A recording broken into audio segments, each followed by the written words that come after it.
श्री श्री सिद्धिक्रम दीपिका अतो साधु संगति श्रद्धा च साधु संगति एवं श्रद्धा सिद्धिक्रम आमादेर आलोच्य विषय कतगुलो कृष्ण कृपा सिद्धि विषय आलोचित हয়েছিল।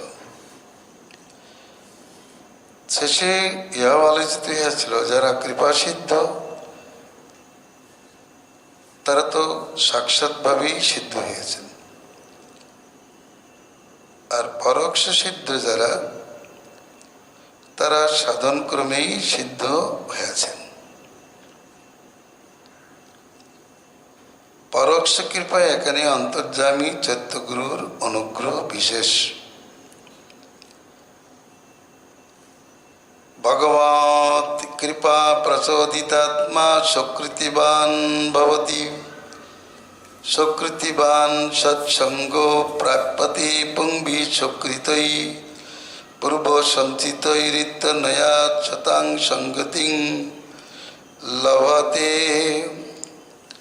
निरस्तो को परमो सत्तो परमेश्वर प्रयानो ही साधु।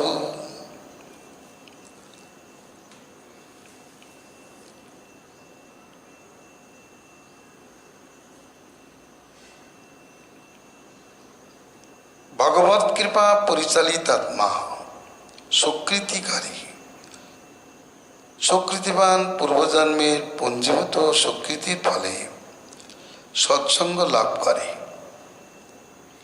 এই সমন্বয়ে সাধু সঙ্গতি লাভ করে। কে? ভগবত কৃপা পরিচালিত আত্মা সুকৃতিবান সাধু সঙ্গ লাভ করে। নিরস্তক परम सत्य परमेश्वर श्रीहरि परायणी साधुवाच्य जरा निरंतर भगवत भक्ति साधने तत्पर तादेवकेই साधु বলা হয়। केवल साधनाथ साधु বলিলে এর অর্থ এরূপই হয় যে সাধন করে সেই সাধু। তাহলে ভোগ সাধনকারীকেও সাধু বলে না, ভোগ সাধনকারীকে ভোগী বলে, যোগ সাধনকারীকে যোগী বলে, জ্ঞান সাধনকারীকে জ্ঞানী বলে,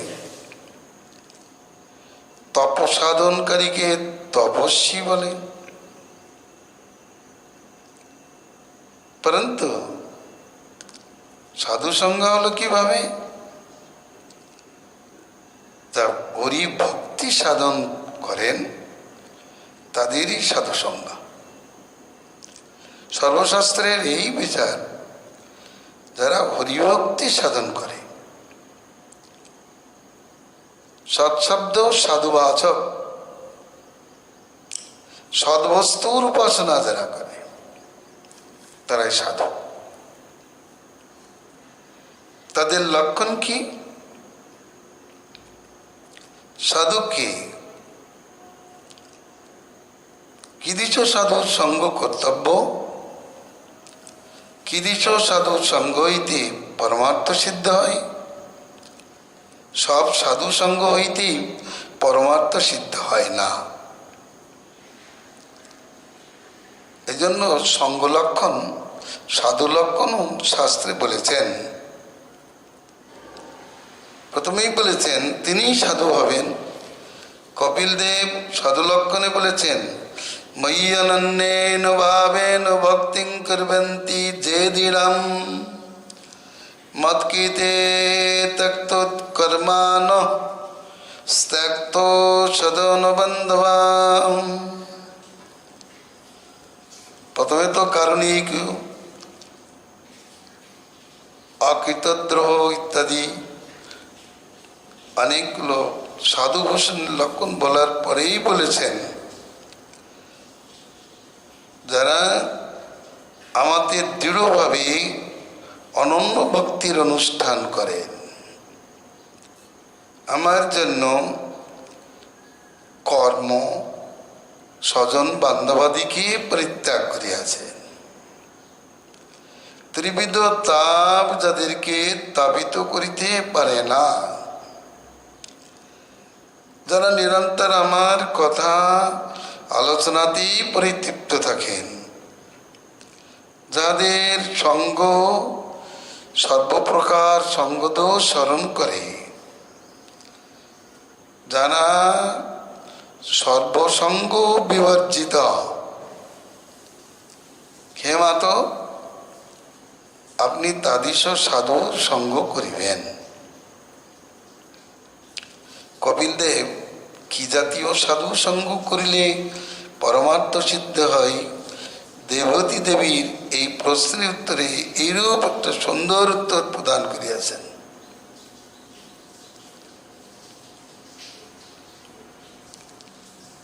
একটা বন্ধ নারুর সঙ্গে আমাদের পুত্রদের সম্ভাবনা থাকে না। সাধু যার যেমন সাধুসঙ্গ হয় তার তেমন কনির উদয় হয় বলে হরিভক্তি সুদয় বলেছেন। যদি রাজসিক সাধুর সঙ্গ হয় তাহলে রজগুণের রাজসিক ভক্তির উদয় হয়, যদি তামসিক সাধুর সঙ্গ হয় তাহলে তামসিক ভক্তির উদয় হয়, কারণ তার মধ্যে তো তামসিক ভক্তি আছে। আর যদি সাধু সাত্বিক হন তাহলে তার মধ্যে তাহলে সাত্বিক ভক্তির উদয় হয়। সাধু যদি নির্গুণ হন, নিষ্কাম হন, তাহলে তার কাছ থেকে নিষ্কাম ভক্তির উদয় হয়। কারণ সঙ্গের লক্ষণই এই, যস্য যৎ সঙ্গতি পুংস তস্য তদ্গুণঃ। যার যেমন সঙ্গ হয় তার মধ্যে তেমন গুণের সমাবেশ হয়। কিন্তু কপিল দেব নির্ণয় করে দিলেন, যারা দৃঢ়ভাবে আমাদের অনন্য ভক্তিযোগের অনুষ্ঠান করেন, আমার ধ্যানের নৈরন্তর্য সাধনের জন্য যারা স্বজন বান্ধবাদী অন্য কর্মাদির আড়ম্বর পরিত্যাগ করিয়াছেন, যারা সর্বসঙ্গ বিবর্জিত, ত্রিগুণ সঙ্গ বর্জিত, যাদের ভিতরে ত্রিগুণের সমাবেশ নাই, এমন সাধুর সঙ্গ আপনি করিবেন।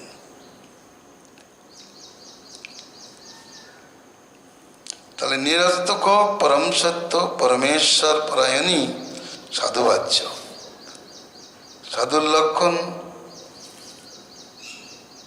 ভাগবতে বলেছেন ঋষভদেব, যথা মান্তস্তে সমচিত্তা প্রশান্তা বিমন্নব সাধব সুহৃদজে। যারা মহান্ত মহৎ অন্তঃকরণ বিশিষ্ট, সমচিত্তবান, ধর্মার্থ কাম মোক্ষাদিতে আসক্তিরহিত, অতএব প্রশান্তাত্মা, যারা সর্বতভাবে ক্রোধ মুক্ত, কাম থাকলে ক্রোধ অবশ্যম্ভাবী, যার ভিতরে কাম নেই তার ভিতরে ক্রোধ নাই। বলেন বিমান্নব, যাদের চিত্তে কোনো কামনা না থাকাই, যারা ক্রোধহীন, যারা সমস্ত প্রাণীর সহিত, তাদেরকে সাধু বলিয়া জানিবে। তাদের একটি বিশেষ লক্ষণ, তা আমার প্রতি ভক্তি করিয়া আমার প্রীতিতে এতই সন্তুষ্ট থাকে, তারা প্রিয় স্ত্রী পুত্রাদিকেও স্মরণ করে না।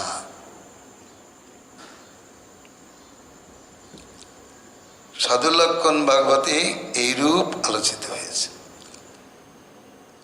যদিও ভগবান শ্রীকৃষ্ণ তিনি উদ্ধব সংবাদে সাধুর লক্ষণ প্রকাশ করেছেন, যারা নিরন্তর আমার গুণকীর্তনে মত্ত, এই জন্য তারা নির্মম, নিরহংকার, নিরপেক্ষ, আমার ভজনাদিতে তৎপর। এরাই সাধু। এই সাধু সঙ্গতি লাভ হবে। সঙ্গ লক্ষণ, সঙ্গ কিভাবে করতে হয় সেটাও রূপ গোস্বামীপাদ উপদেশামৃতে উপদেশ করেছেন। দদাতি প্রতিগৃহ্ণাতি গুজ্জমাকাতি পৃচ্ছতি ভঙ্ক্তে ভজতে চৈব ষড়বিধং প্রীতিলক্ষণম সৎসঙ্গ হেতুত্বেন ঘরে কৃপা হি কেবলম। ভগবত প্রিয় বস্তুর আদান প্রদান, ভগবত ভক্তের সহিত ভগবত প্রিয় বস্তুর আদান প্রদান, ভজন রহস্য প্রকাশ ও জিজ্ঞাসা তথা কৃষ্ণ প্রসাদ ভোজন করা ও করানো, এই 6টি প্রীতিলক্ষণ মঙ্গলস্বরূপ সৎসঙ্গের কারণরূপে হরি কৃপায় একমাত্র সম্বল।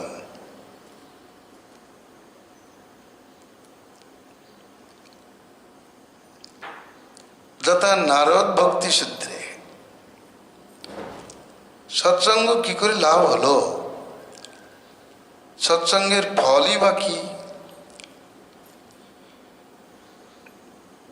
নারদ বললেন, মৎ সঙ্গস্তু দুর্গম দুর্লভ অগমমগস্যম লভ্যতেऽপি তৎকৃপৈব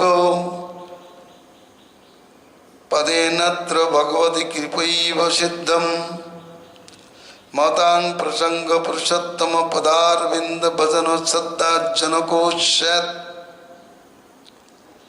নারদ ভক্তি সূত্রে বলে আছেন, মহৎ সঙ্গ কিন্তু দুর্লভ, মহৎ দর্শন দুর্লভ, মহৎ সঙ্গ দুর্লভ।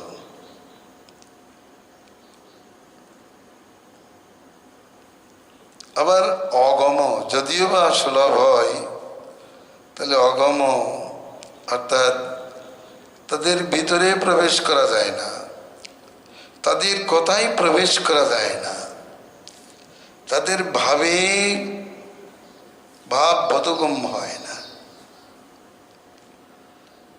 আর যদি হয় তাহলে অব্যর্থ, অমোঘ। সাধুদের দর্শন অমোঘ, অব্যর্থ।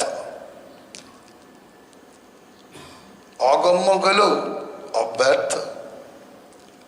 প্রথমে বলেছে দুর্লভ, সচরাচর লভ্য হয় না, দুষ্প্রাপ্য।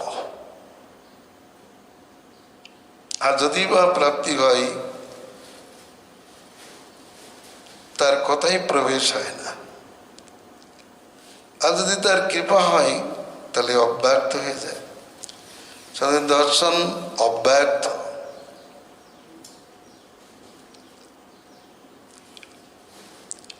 তাদের দর্শনের ফল যে সদ্ভক্তি, সেটাই লাভ হয়, কোনোদিন অন্যতা হয় না।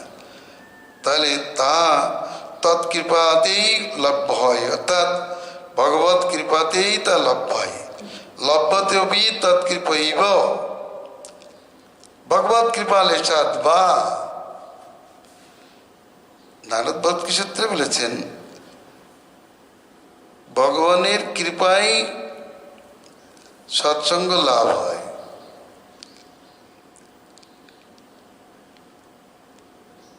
ভগবত কৃপা লেশাৎ বা। আবার অনেক সময় সাধুর কৃপায় সাধুসঙ্গ লাভ হয়। লভ্যতেপি তৎকৃপৈব কৃষ্ণ কৃপা লেশাৎ বা। কখনো কৃষ্ণের কৃপালেশ থেকেও সৎসঙ্গ লাভ হয়। অতএব তৎকৃপা বলিতে ভগবত কৃপাই সিদ্ধ।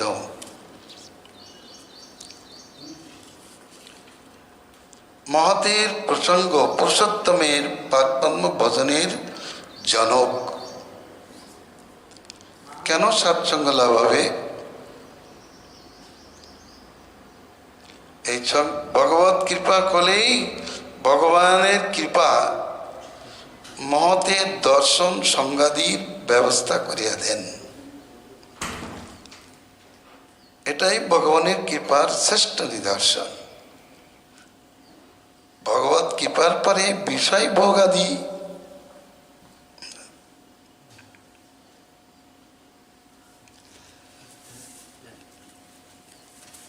এটা উদ্দেশ্য নয়, কিন্তু ভগবত কৃপা ফলে মহতের সঙ্গ লাভ, এটা উত্তম ব্যবস্থা। আর মহতের সঙ্গ ভগবান করে দিচ্ছেন কেন? এই সংসারে ভ্রমণ করিতে করিতে ভাগ্যবান জীবের প্রতি ভগবান কৃপা করে সৎসঙ্গাদির ব্যবস্থা করে দেন। সৎসঙ্গ তারপরেই ক্রমে ক্রমে সবকিছু ফলতে থাকে। সৎসঙ্গ হলেই ভক্তি লাভ হবে, ভজন ক্রিয়া আরম্ভ হয়, অনর্থ নিবৃত্তি হয়, নিষ্ঠা, রুচি, আসক্তি বা প্রেম, প্রেমার্থ দর্শনাদি কর্মপন্থায় সিদ্ধ হয়। কর্ম বিনা অন্য কোনো ভাবে সব সিদ্ধ হয় না। অতএব ভাগবতে ৩য় স্কন্ধে বলেছেন, শতাং প্রসঙ্গান মম বীর্য সংবিদম ভবন্তি কর্ণ রসায়নাকতম তজ্জোষনাদাশ্বাপবর্গবৎমনি শ্রদ্ধা রতি ভক্তিরনুক্রমিষ্যতি। মহোচ্ছেবন্ধরমাহু বিমুক্তি ভক্তিস্তু ভগবদ্ভক্ত সঙ্গেন পরিজায়তি ইত্যাদিভি সৎসঙ্গ ফলমেবানুশিষ্টম।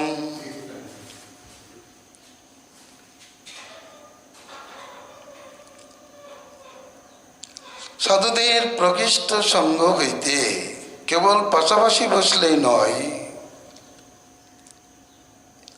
সাধুদের প্রকৃষ্ট সঙ্গ লক্ষণই হচ্ছে সাধুদের মতে পথে গমনের নামে সঙ্গ। শতাং মতে পথি চ গমনং সঙ্গ লক্ষণম। সাধুদের মতে পথে চলা, সময় কাটানোর জন্য সাধুর কাছে বসান হয়, বা অন্য কোনো ভাব সিদ্ধির জন্য সাধুর কাছে বসাকে সাধুসঙ্গ বলে না।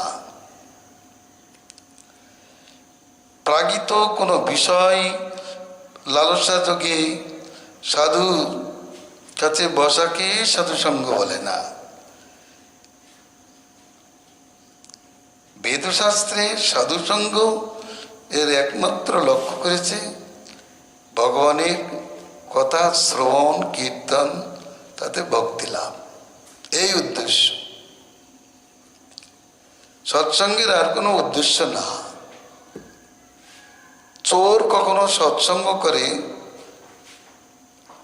তার বিষয় কিছু চুরি করবার জন্য, কিন্তু সেটা সৎসঙ্গের লক্ষণ না।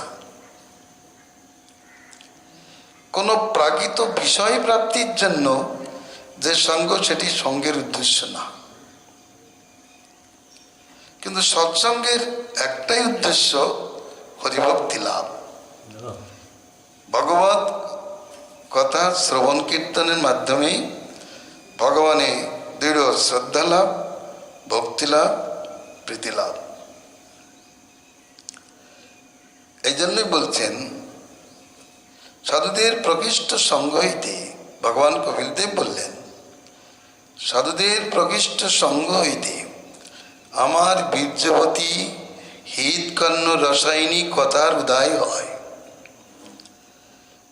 সেই কথার সেবা ফলে, অনুদিন সেই কথার সেবার ফলে অতি শীঘ্রই মোক্ষমার্গ স্বরূপ আমাদের ক্রমপন্থায় শ্রদ্ধা, তৎপরে রতি, তৎপর প্রেম ভক্তির উদয় হয়।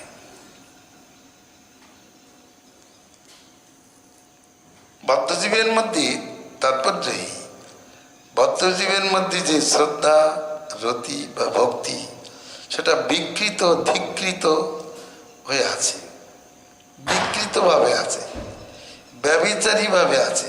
শ্রদ্ধা আছে কিন্তু ব্যভিচারী, সব জায়গায় আছে। এও বলো সেও বলো, এ দেবতা সে দেবতাই করছে।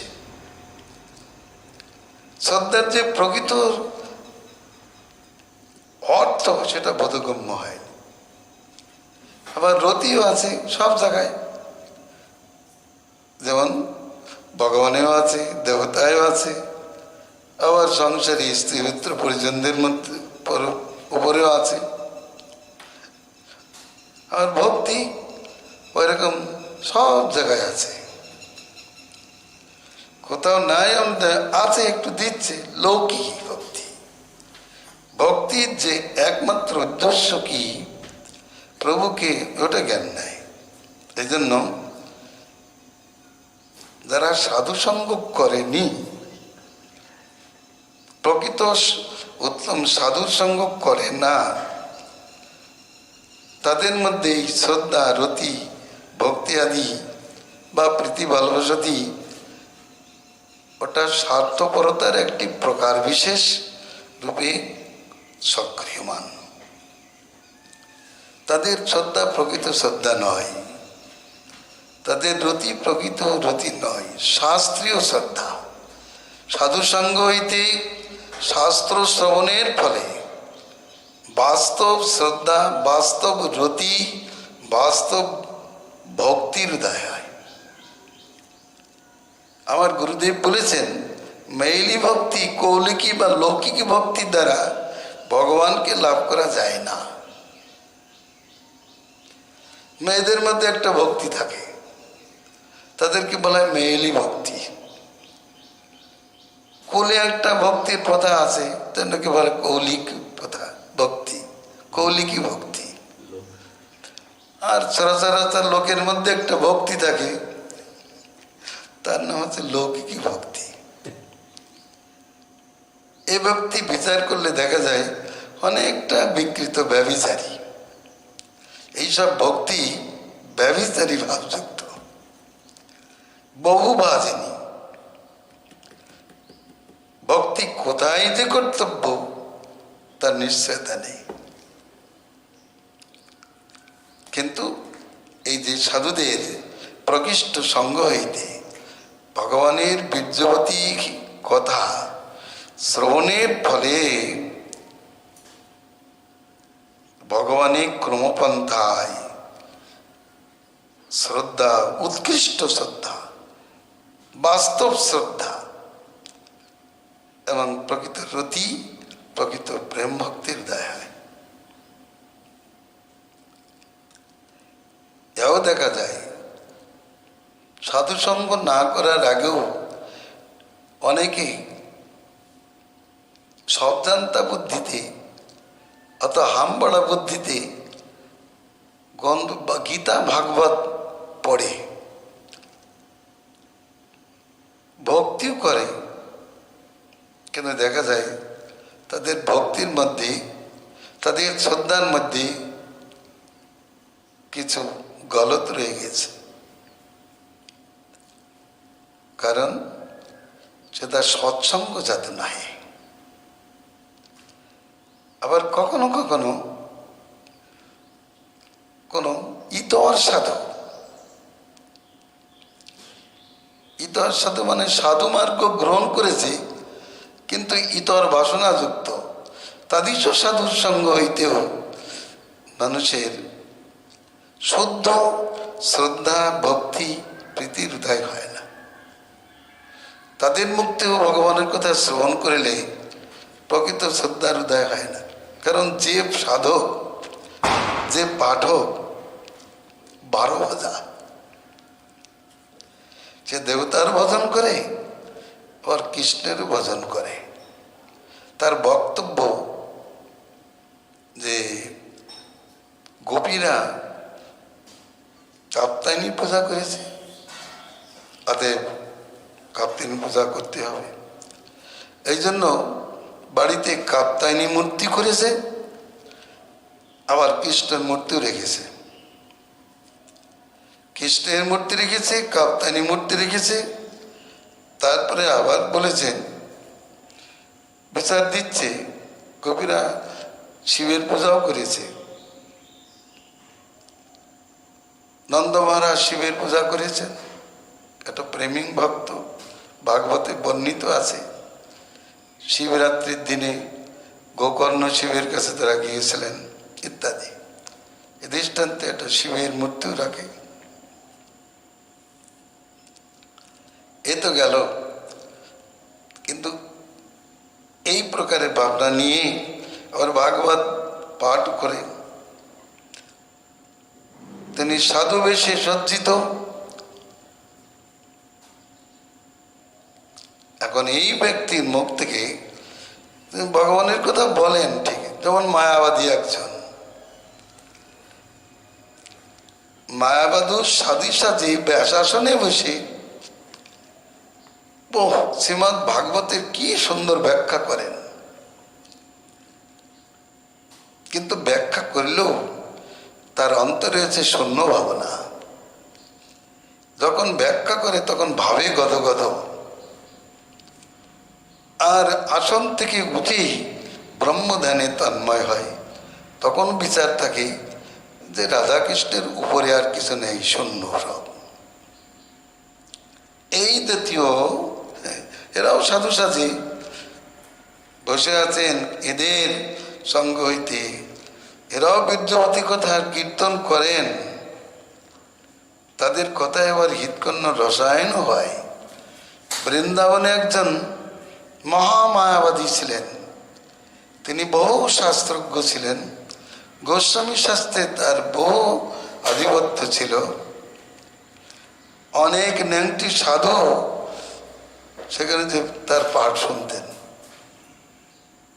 তিনি গোস্বামী শাস্ত্র খুব ব্যাখ্যা করতেন, কখনো কখনো তার ভাব দেখা যেত, কিন্তু তার বক্তব্য শেষ কথা হলো রাধাকৃষ্ণের উপরে আর কিছু নাই।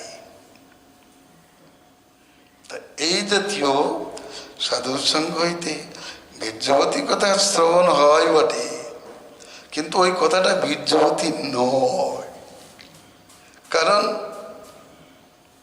তার অন্তর থেকে প্রকাশিত হয় না, তার সত্য থেকে উদিত হয় না। আপাতত হিতকর্ণ রসায়ন হলেও প্রকৃত পক্ষে শ্রদ্ধার উদয় করায় না। ওই ব্যক্তির সঙ্গ করলে ব্রহ্ম শ্রদ্ধা দিতে হবে। সে তখন ভাগবত ব্যাখ্যা করতে করতে বলবো, এই তো গরুর পুরাণে বলেছে, ভাগবতে বলেছে, যদি সিদ্ধি লাভ করতে চাও ধ্যান করো, আগে অং ব্রহ্মাস্মি বলো, ব্রহ্মাহং পরমং ধাম ইত্যাদি পদ ভালো করো। এই জন্য বলা হচ্ছে না, কোন সাধু? একজন ভাগবত সাধু, যিনি সর্বান্তঃকরণে ভগবানকে সার করিয়াছেন। একান্তে কৃষ্ণ পূজা, না পুজিব দেবী দেবা, এই ভক্তি পরম কারণ। নরোত্তম ঠাকুর বলেন, পরম ভক্তি, উত্তম ভক্তির লক্ষণ কি? উত্তম ভক্তির অনুষ্ঠান করে যারা, তাদের কি লক্ষণ থাকে? তারা জ্ঞান কর্ম পরিত্যাগ করে, তারা নানা দেবদেবীর পূজা করে না। অন্য দেব অন্য পূজা ছাড়ি জ্ঞান কর্ম, সর্বেন্দ্রিয় আনুকূল্যে কৃষ্ণানুশীলন। এই উত্তমা ভক্তি, এই শুদ্ধ ভক্তি, ইহা হইতে প্রেম হয়। তাহলে যিনি অন্য প্রকার ভাবনা বিশিষ্ট, তাদৃশ সাধুর সঙ্গ হইতে ভগবানের কথা শ্রবণ হলেও প্রকৃত শ্রদ্ধা, রতি এবং প্রেম ভক্তি উদিত হয় না। কারণ শ্রদ্ধা শব্দের মুখ্য অর্থে চৈতন্যদেব যা ব্যাখ্যা করেছেন, সেটা আমাদের জানতে হবে যে কৃষ্ণে ভক্তি কইলে সর্বকর্মকৃত হয়। আর এর আগের পদ বলেছেন শ্রদ্ধা শব্দে বিশ্বাস কহে সুদৃঢ় নিশ্চয়। কৃষ্ণে ভক্তি কইলে সর্ব কর্মকৃত হয়। এই বোধটুকু তো থাকার দরকার। কৃষ্ণের পূজা করলেই যে সকলের পূজা করা হয়, এর নামই প্রকৃত শ্রদ্ধা। শ্রদ্ধার লক্ষ্য নেই। আর যারা মূলেও জল দিচ্ছে, পাতাও জল দিচ্ছে, পাতায়ও জল দিচ্ছে, এদের শ্রদ্ধার অভাব জানতে হবে। এরা তত্ত্বজ্ঞানী বঞ্চিত, এদের ভিতরে তত্ত্বজ্ঞান নেই। কারণ তারা অনেক সময় চিন্তা করে যে না, গাছের মূলে জল দিলাম, পাতায় না দিলে পাতা বাঁচবে কি করে। কিন্তু এও মূর্খতা বিশেষ। আবার সাধু সমাজেও কিছু দেখা যাচ্ছে, চৈতন্যের পার্শ্বদের মধ্যেও এই প্রকার একটু মূর্খতাও কিছু দেখা গিয়েছে। কারণ নৃসিংহানন্দ ব্রহ্মচারী, তিনি শিবানন্দের বাড়িতে এসেছিলেন। মহাপুরকে আনবার জন্য ধ্যান করতে লাগলেন। শিবানন্দকে ধ্যান ভাবে বললেন, মহাপ্রভু পানিহাটিতে এসেছেন, এবার দুপুরবেলা এখানে আসবেন। রান্নার ব্যবস্থা করলেন, 3টে পারস করলেন, একটা জগন্নাথ, চৈতন্যদেব, নৃসিংহদেব, তার ইষ্টদেব নৃসিংহদেব। এই 3টে পারস করে নিবেদন করেছে। নিবেদন করে ধ্যান করছে। ধ্যানে দেখেন চৈতন্যদেব এসে 3টে পারসই খেয়ে নিলেন। 3টে পারস যখন খেয়ে নিয়েছেন, তখন উনি চিৎকার করে উঠেছেন, এ কি প্রভু, তুমি কি করলে? জগন্নাথের সঙ্গে তোমার ঐক্য আছে, তুমি জগন্নাথের পারসটা খেতে পারো, তা তুমি নৃসিংহের পারসটা খেলে কেন? আজ আমার নৃসিংহ উপবাস করে রইল, আজ আমার নৃসিংহের উপবাস হয়ে গেল। আর প্রভু যদি উপবাস থাকে, তাহলে ভিত্ত উপবাসী থাকে। মহাপ্রভু হাসতে লাগলেন। কথাটা বুঝতে হবে, এরা তো মহাপ্রভু পার্ষদ, তাদের ভাবনাটা কি? যে চৈতন্যদেব কৃষ্ণের, জগন্নাথের সঙ্গে ঐক্য এক, আর নৃসিংহদেব ভেদ। এটাই বা কেমন ভক্তিযোগ?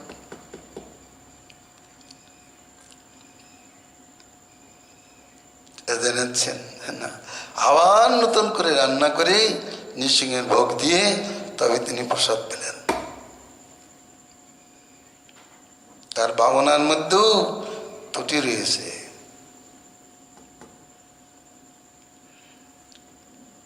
কৃষ্ণ সর্বমূল, তাকে পূজা করলে সকলের পূজা হয়। কোনো অবতার বলতে পারবে না যে আমার পূজা হয়নি।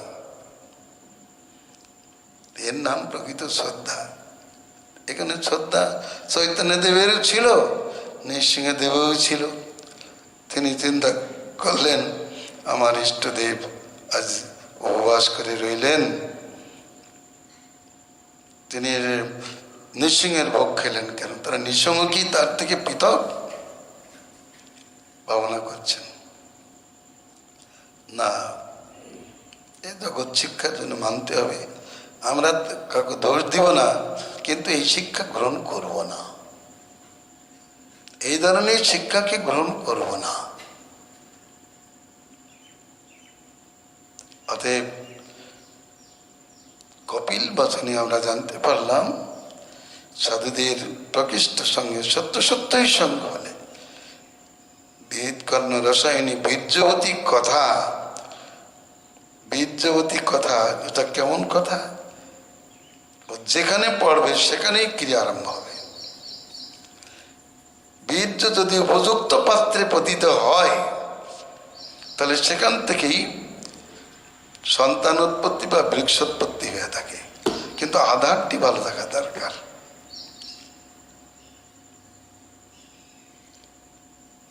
আবার দেখা যায় বট গাছ, বটের বীজ ও যখন পাখি খেয়ে সেটা মল আকারে পরিত্যাগ করে যেখানে ফেলে, ঠিক সেখান থেকেই গাছ উদয় হয়।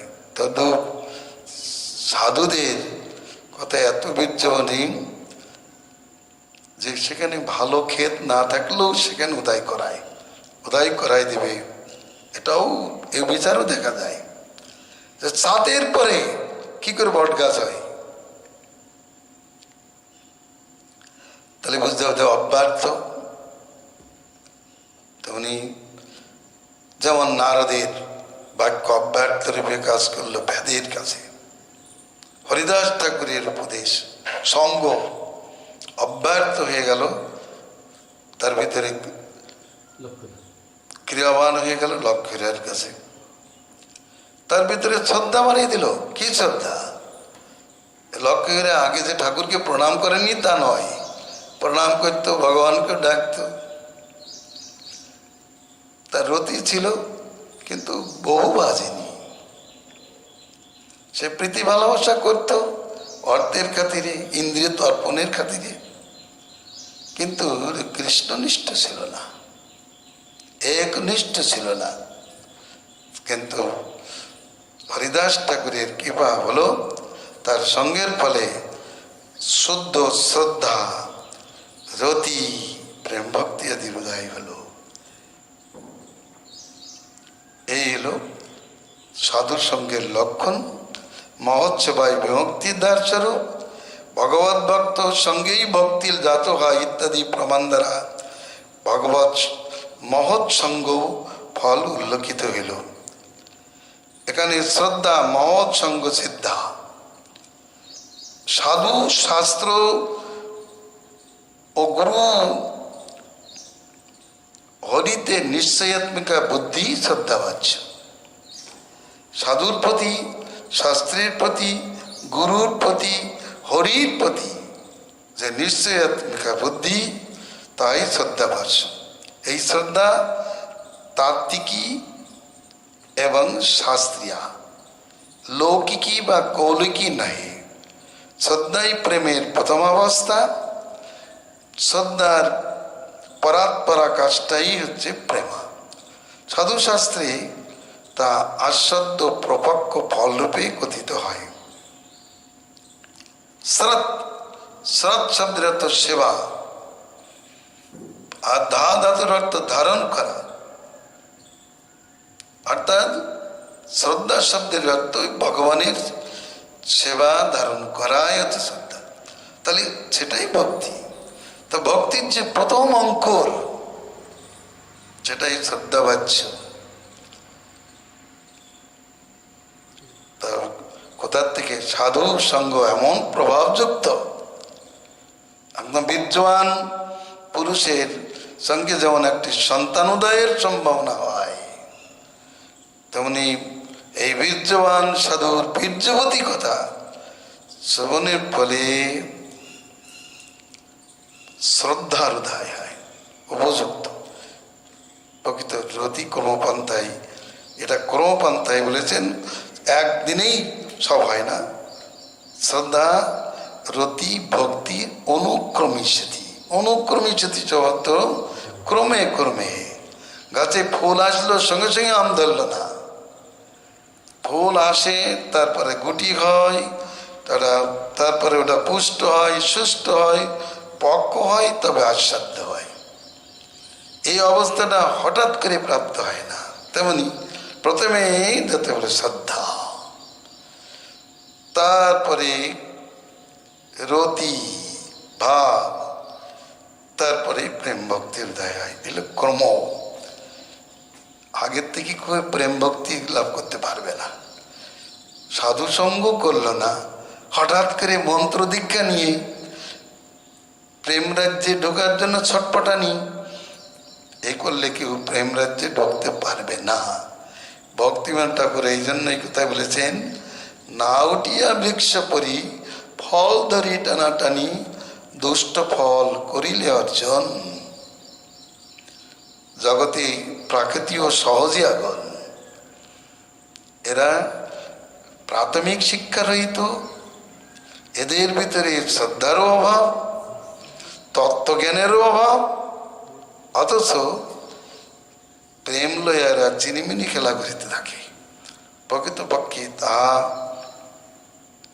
শুদ্ধ প্রেম বিচার যুক্ত নয়। এখানে রাগের কথা দূরে থাক। যাদের যাদের বহুদিকে রাগ, তাদের আবার কৃষ্ণ রাগ কিভাবে প্রকাশিত হয়, যাকে আমরা বুঝবো শ্রদ্ধার লক্ষণ থাকা দরকার। শ্রদ্ধা এমন একটা বস্তু যে সাধু সঙ্গ হইতে এই শ্রদ্ধা লাভ হবে। ও শুধু ভাগবত পড়েই শ্রদ্ধা লাভ করা যাবে না শুধু, কারণ ওই শ্রদ্ধার তাৎপর্য বুঝতে পারবে না। বুঝতে গেলে সাধুর কাছে আসতে হবে। যেমন একটা বই কিনেই নিজে পড়লে পড়া হয় না, একজন উপযুক্ত গুরুর কাছে পড়তে হয়, তবেই সে জ্ঞানটা লাভ হয়। তদ্রূপ দোকানে শাস্ত্র কিনে নিলাম, আমি ভক্তের সমৃদ্ধ সিন্ধু বা রসগ্রন্থ কিনে নিলাম, পড়ে নিলাম, আর আমার জ্ঞান লাভ হবে, আমি সে রসিক জ্ঞান লাভ করতে পারবো, তা হবে না। কোনো এক রসিক ভক্তের কাছে জানবে। ভক্তিবিনোদ ঠাকুর এই জন্যই প্রেমদাস পরমহংসের 2 শিষ্যকে পাঠিয়ে দিলেন রসশাস্ত্র শিক্ষার জন্য গোপাল গুরু গোস্বামীর কাছে।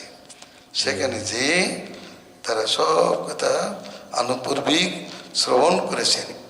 এই বিদ্যা গুরুমুখী বিদ্যা, এটুকু বুঝতে হবে। হরে কৃষ্ণ, সাধুমুখ থেকে আসবে এটা। গোবিন্দ মঙ্গলম। এরপর আমরা গুরু পদাশ্রয় সিদ্ধির কথা আলোচনা করি।